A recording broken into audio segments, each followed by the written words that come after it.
Hey, what's up, everybody? It's Noah. Hey, I'm playing around with something new. Do you like this?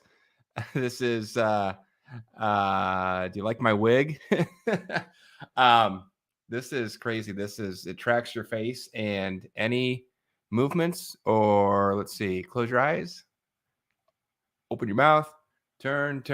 It tracks anything you do. So kind of weird, kind of fun. I'm just playing around today, having some fun. But we're going live, and I got to show you a few things here. So welcome aboard. Give me a shout if you're seeing this. Welcome to the Daily Truth Report. This is your afternoon edition. We should be live on YouTube, live on Twitter, live on Rumble. So if you're seeing this, give me a comment. And I'm just going to jump in here real quick. I only got about 5 or 10 minutes for you today, but I wanted to get on, and I'm just having so much fun being able to jump on here and chat with you all in real time. So let me share my screen here. I got a few fun things to show you. Okay, there we go. Are you liking this? Are you liking my wig? Let's see. Turn over this way. Turn over this way. Maybe we'll do a different picture every day, and we'll just keep playing around with it. But all right, well, let me show you a few things here as we get rolling. This is I got some crazy ones for you today. So this is this guy Bill Mitchell on Twitter. I guess he was a Trump supporter in 2016, and then he had some sort of a major meltdown, and he posts like 50 tweets a day about how much he hates Trump, and the guy is just out of control.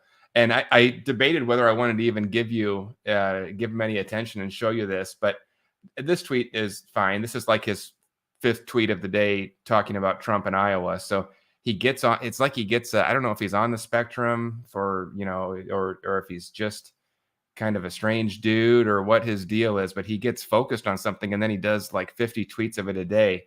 So I covered this last week when I was traveling, but you got to see this. So he absolutely melted down over Trump's massive rally that he had last week.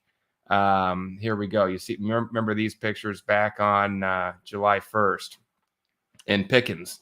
I don't know if anybody was there, anybody watching this. We get so many people tuning in. We got about 4 million people a month reading everything that we put out. So if you live in Pickens, let me know, South Carolina. But so here he goes.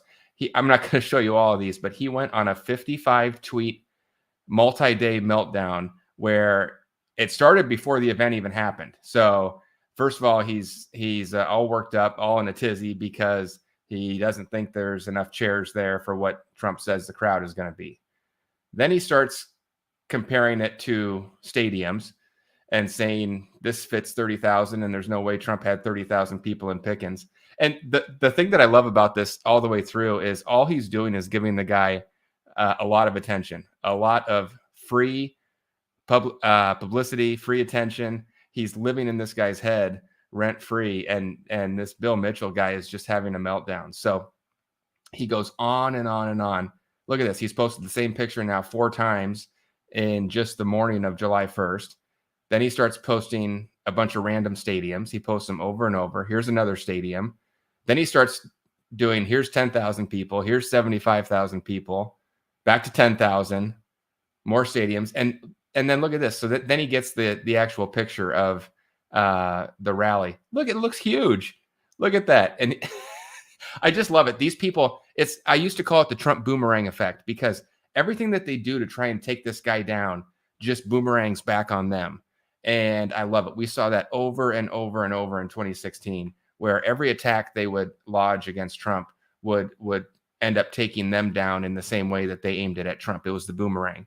And I've been saying 2024 feels exactly like a replay of 2016. And I think we're starting to see that again. So look at this guy. He thinks he's going to take down Trump by showing all these pictures.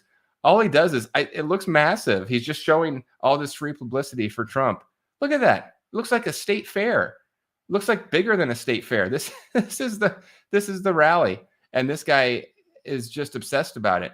So he keeps going. Here's the same picture again, same picture again. Now, keep in mind, this is going on for, like, I stopped counting after 3 days, but he was so butthurt about it for 3 days that he just kept going. Here's more crowds. He's comparing. Now look at this. He's comparing Trump to these crowds right here. I mean, it's just beautiful. He's making our point for us.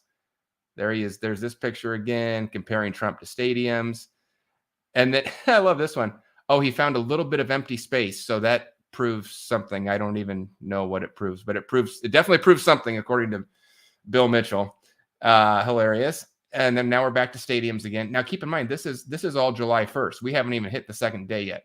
Oh, then I like this. Then he starts doing heat maps. So apparently he got some sort of software to do a heat map reading on the rally. And then he starts doing heat maps to show how many people are in the crowd.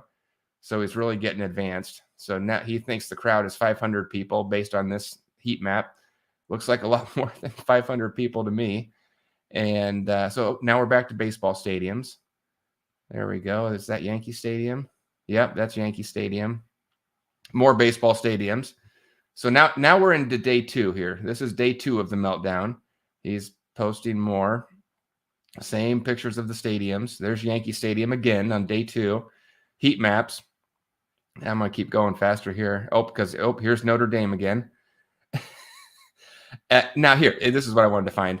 Then he starts finding some bigger photos of the rally. They're even bigger than the last one he showed. I mean, this is wall-to-wall people, just as far as you can see, jammed in there, probably 100 degrees outside, and they're sitting there for Trump. And this guy somehow thinks he's, I don't know. Have you ever seen DeSantis fill up more than a high school gym?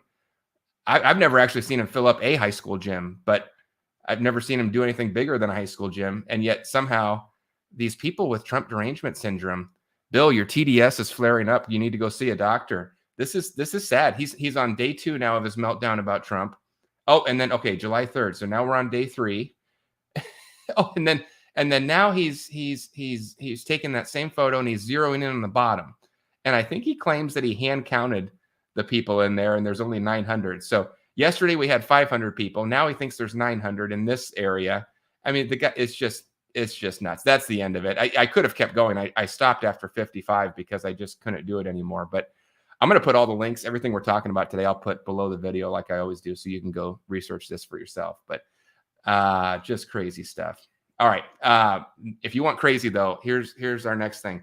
You know, I browse the news and sometimes things just hit my attention. And it was funny. I was telling you how I was traveling last week and I got to meet a lot of good people, just amazing people. But one funny thing was the topic of flat Earth came up 2 times, at least twice, maybe 3, but it came up at least 2 times and I didn't bring it up. People that I was meeting brought it up and they had no idea that I knew anything about it. And I don't know a lot about it. I just read and look around, but they brought it up. And let me tell you something. I would say 3 out of 4 people that were in those conversations said, we're not entirely sure about this globe thing. And we think there's a lot of crazy stuff out there. So I'm not going to play all these for you, but the more you look into it, I still don't, I'm not convinced either way. But to quote my friend over at Sean over at SGT Report, he says he's a globe as we're told skeptic. And I think that's a really good way to put it. I like to say this, you can only prove the globe 2 ways. One is listening to NASA, and the other way is listening to the government. Those are the 2 groups that are telling you that we live on a globe. I don't trust either one of those groups. And if both of those groups is trying to convince me of something, I get very skeptical. So I would just encourage you to look into it. We cover it from time to time. I find it interesting. And I'm not telling you what to believe because I don't know entirely what I believe. But I do think when you look at the Bible, it very clearly describes a flat, unmoving earth set on pillars. And it says it is round, but it doesn't say it's a ball. Those are 2 very different things. And there are 2 stories in the Bible, too, where it talks about the sun stopping its movement. I'm not prepared with the actual verse on here, but I've posted it many times before. I think it's Joshua. And you can go back and it says God caused the sun to stop in its circuit.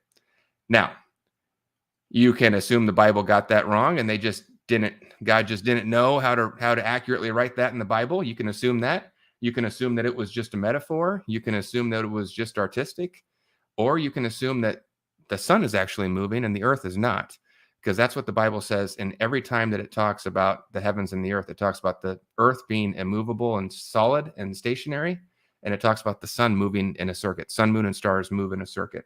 So you figure that out for yourself. But if the globe is as we're told, just imagine what it would do to gravity and everything else if the Earth suddenly stopped spinning for 24 hours like it did, I believe, in Joshua. And then what do? You just spin it back up again? Yeah, I don't know about that. I don't think the Earth is moving. And if it were moving, by the way, even if you're not big on science, you know that if you spin a ball, it's going to spin a lot faster in the middle, right, where it's fatter.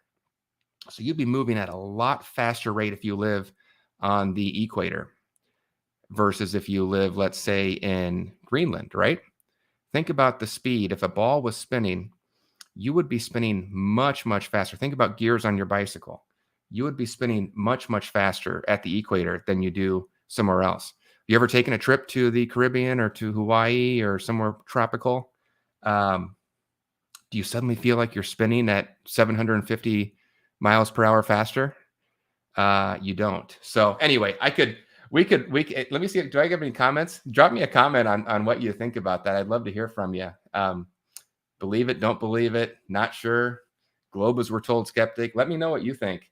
But let me just show you a few of these tweets that just popped up. I thought it'd be fun to cover today because they popped up in my feed. But there are a bunch of flight routes that show you that what we've been told doesn't really make sense. Have you ever wondered why when you're flying somewhere, sometimes it'll make you fly in a big arc?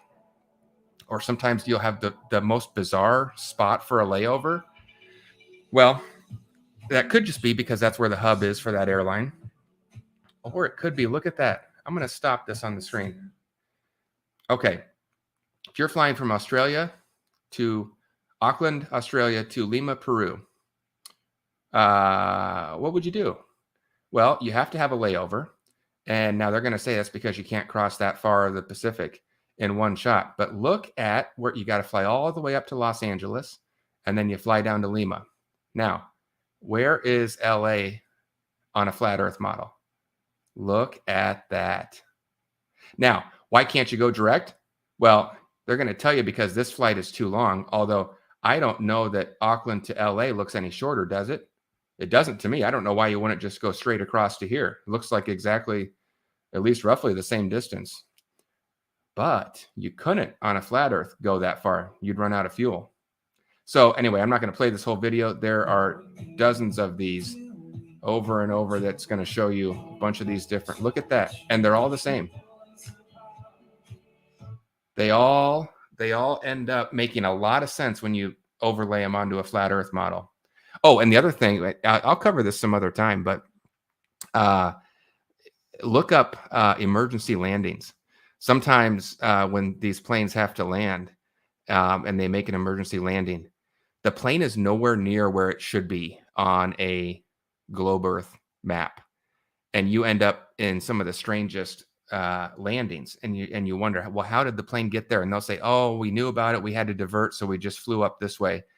But they don't make any sense. But if you look at, if your plane had trouble and you had to land suddenly, where would you land?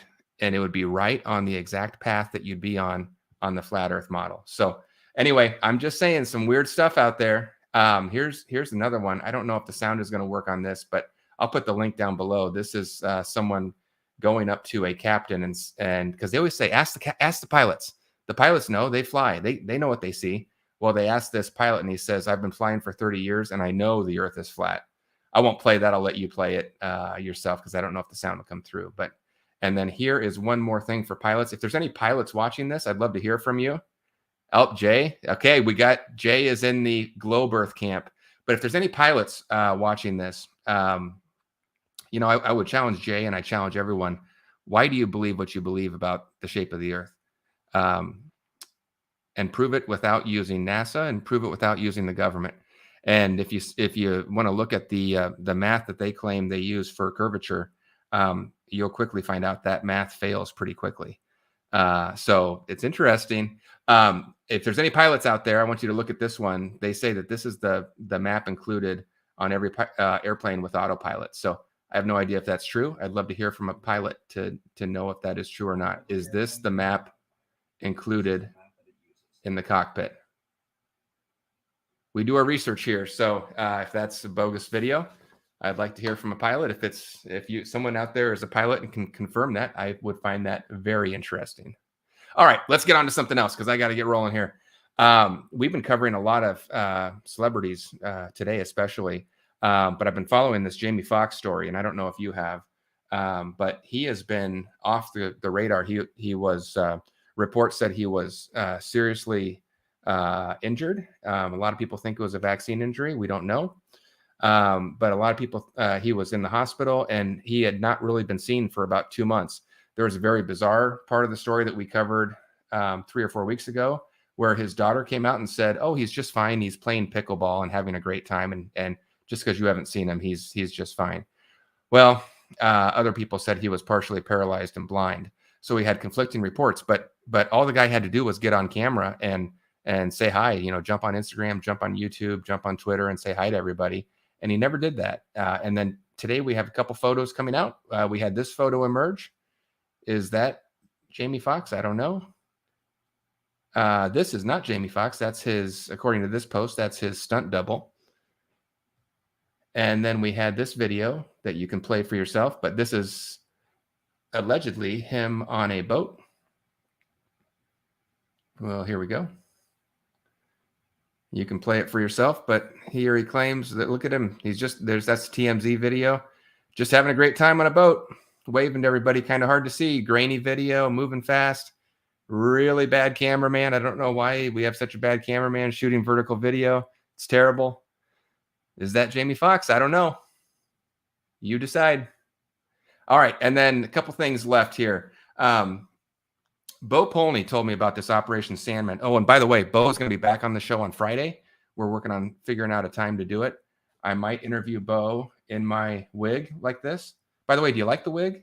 Do you like the? Should I interview Bo with my wig on? Let me know if I should or shouldn't. But he's going to be back on the show on Friday. Bo was the first person to tell me about this Operation Sandman, and now it's all over the news. That always happens with Bo. He tells us something very early, and then people laugh and scoff and say that'll never happen, and then all of a sudden it's all over the news. But this Operation Sandman, here, I'll just read it. This is from Whale Chart.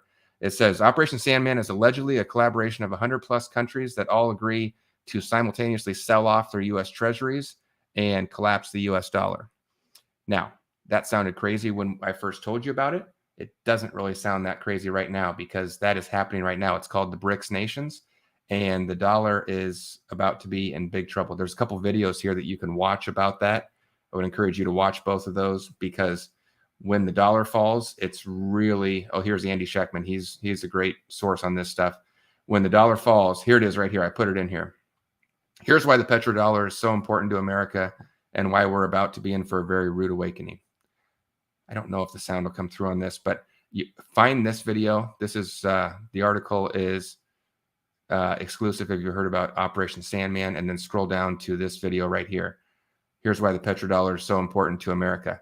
That is one of the most important things that most people don't know about. It's the reason we have such a high standard of living here in America. And when that thing falls, we're in big trouble. So go ahead and watch that. I also have my old videos from Bo in there when he first told us about it. And then I get so many questions from people wanting to know what to do. Well, number one, I'm not a financial advisor, and I'm definitely not your financial advisor. But I do think that gold and silver have been money since the beginning of time. They're God's money, and I don't think they're going anywhere. And I think the dollar can crash and gold can be just fine. So it's up to you. But I have moved some of my stuff into gold and silver. I think moving it into real estate, moving it into crypto, all good moves. But again, that's just my opinion. I am not your advisor. But if you want to check that out, this company that I work with is Genesis Gold. And if you go to genesiswlt.com, that'll take you right to the page. They're taking great care of the people that we've sent over there, but they are backed up. So you can, if you want to get in touch with them, you're going to probably go on a wait list, and that's okay. But you can get your name in there, and they'll get to you when they can. They've got They've only got, as many staff as they have, and they are trying to get through things as quickly as possible. So, but they are really good people, and I like working with them. All right. Then, in case you missed this last week when you were on 4th of July break, pretty soon, in fact, in your grocery stores right now, may be lab-grown beef. Lab-grown beef and chicken has been approved by the FDA for sale in the United States. There is a big dispute about whether it even has to be labeled. A lot of things that I've seen say it doesn't even have to be labeled. So very scary. You might be eating lab-grown meat without any sort of warning of any kind. Very scary, but that is happening. There are 2 different brands that have been approved, and I don't know about you, but I'm not going to eat it. And I guarantee you, Bill Gates, even though he likes pushing it on you, he's not going to be eating it. So this is one other company I'm working with, a partner of mine that I just love this. I've talked about him a lot. But if you don't want lab-grown meat, they have one of the largest beef operations in the United States. It's all privately owned, family owned. It's called Riverbend Ranch, and all of the cattle is hormone free. It is mRNA free, and it is antibiotics free. So they don't put the cattle in close quarters where they get sick all the time and need shots and everything to be okay. They let the cattle graze in the fields and roam in the fields, and kind of the way it was supposed to be. So if you're interested in that, it's the only beef that I'm eating now. In fact, I just ordered another shipment of it. Really good stuff. You can get that. There's link is at the bottom of this article here. And then related to that, I'm doing a big Zoom call because I've got so many people interested in the beef, interested in what I talked about yesterday, which is the danger of just using something like a Clorox bleach spray in your house. If you missed that, go back and watch yesterday's show. But it's crazy. It's called the lung study. I covered it yesterday, so I'm not going to cover it again today. But what it found, this was back in 2018, and they did a study of all of these household cleaning products from big brands like Clorox bleach. And they said, if you clean your bathroom with this Clorox spray 1 time a week, which is about what people would do, I think, and you breathe in those fumes, you are doing the same level of damage to your lungs as if you smoked a pack of cigarettes a day for 20 years. So imagine smoking cigarettes, 1 pack a day. I don't know how many is in a pack, 8, 10, 12. You smoke a pack a day for 20 years. You've done the same amount of damage as if you just clean your bathroom with Clorox bleach spray one time a week.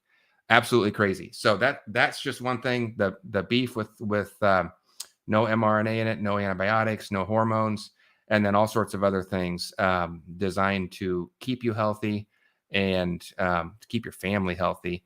This company, I partnered up with them back in February. I call it my new mission because it's not just one thing that we're doing. It's a mission. It's a daily mission that we're growing forward. We've got almost 100,000 people that have contacted me since February and said they love what we're doing. They want in. And so because we've had so many people, it's become harder and harder to do one-on-one meetings and calls with them to get them set up. So we've switched to doing larger Zoom meetings. And so I'm doing one tonight. So this is your last call. If you want a last call, and maybe it's just I don't know about fate, but maybe it's fate that you're listening to this right now, because we're going to get on a Zoom call in just a few hours. We'll be on 8:00 p.m. Eastern time tonight, which is 7:00 p.m. Central time. And it's looking like we're going to have maybe 100, 200, 300 people, maybe more. We've still got the numbers keep jumping every time I look at them.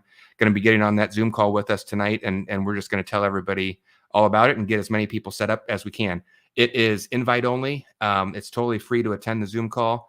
But you can't just go out to a website and join. You need to be invited in. And so that's good. The good news for you is I have the invites. So if you want in, I've got the link to that. I'll put it down below this video. It's also at the end of this article here. So it's totally free to come, but you do have to register to save yourself a seat. And then we'll be on Zoom tonight at, here it is right here, 8:00 p.m. That's July 11th. That's tonight, 8:00 p.m., 7:00 p.m. Central time. And you can figure out the rest of the time zones for yourself. Click on this link right here. It'll take you to a registration. and that will reserve your seat. And we always have so much fun. We've probably done 10 or 12 of these now since February, and it's always a blast doing them. We have a lot of fun, and I look forward to seeing anybody on there. So see you there if you can. And that is my last thing that I was going to cover. So I'm rolling out. We got a lot of big things happening, a lot of other stories. I'm not really covering anything else here today that will be in the newsletter tonight. So totally new report tonight in the newsletter. So make sure you tune in for that. If you're not getting the newsletter, that's also free. I send it every night. It's my summary from the day of everything that's going on. Oh, this story I just covered. Oops, not that one. I just covered the story about Justin Bieber. Really incredible. Regardless of what you think about him, I think he's a good guy. And the stuff I just put together here is pretty wild. We'll have that in tonight's report. But if you are not getting the newsletter, if you go to the homepage and let's see, where is it? I think if you click on, right at the bottom, go to the bottom of any page and it says join the WLT Report nightly newsletter. You click on that and it's totally free. You just put your info in and then you'll get my report every night. So I got to run for right now. I will see you all back tonight for the newsletter, and then we'll be back on here tomorrow. Let me know with a comment if I should keep the wig or get rid of the wig, or if you'd like something else. All right. I got a lot of different ones to pick from. I'm thinking, maybe we'll go like, I don't know. Well, I got a lot of different ones. Maybe I'll surprise you to see what it is tomorrow. So, all right. I'm signing off. See you, everybody.